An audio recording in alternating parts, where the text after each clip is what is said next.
ஆளுமை மிக்க அரசியல்வாதியாக பியூர் பாலிடிக்ஸ் பயிற்சி பட்டறை, நேரடி இணைய வழி வகுப்புகள். உங்கள் சீட்டிற்கு முந்துங்கள். 7338824242.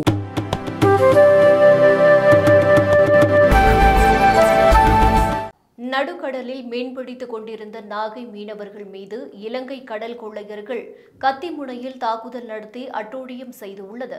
நாகை மாவட்டம் செருதூர் மீன்பிடி துறைமுகத்தில் இருந்து தங்கதுரை என்பவருக்கு சொந்தமான ஃபைபர் படகில் தங்கதுரை, அவரது மகன் மணிகண்டன், கங்காதரன் ஆகிய 3 மீனவர்கள் கடலுக்கு மீன்பிடிக்க சென்றனர். இவர்கள் கோடியக்கரை அருகே வலை விரித்து கடலில் மீன்பிடித்துக் கொண்டிருந்தனர். அப்போது 3 படகுகளில் வந்த 10 இலங்கை கடற்கொள்ளையர்கள் இவர்களது படகை சுற்றி வளைத்தனர். பின்னர் கத்தி, ரப்பர் தடியுடன் படகில் ஏறிய இலங்கை கடற்கொள்ளையர்கள் மீனவர்களை தாக்கியுள்ளனர். இதனால் அச்சத்தில் இருந்த மீனவர்கள் இலங்கை கடல் கொள்ளையர்களின் தாக்குதலை எதிர்கொள்ள முடியாமல் தவித்தனர்.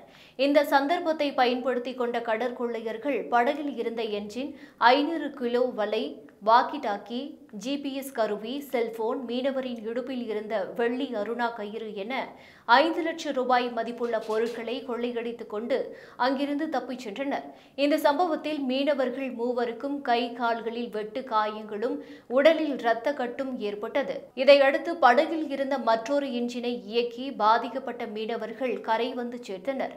பின்னர் ஆம்புலன்ஸ் மூலம் நாகை அரசு மருத்துவக் கல்லூரி மருத்துவமனைக்கு மீனவர்களை சிகிச்சைக்காக அனுப்பி வைக்கப்பட்டனர். இதுகுறித்து மீனவர்கள் நாகை மீன்வளத்துறை அதிகாரிகள் மற்றும் கடலோர பாதுகாப்பு குழும போலீசாரிடம் புகார் அளித்தனர்.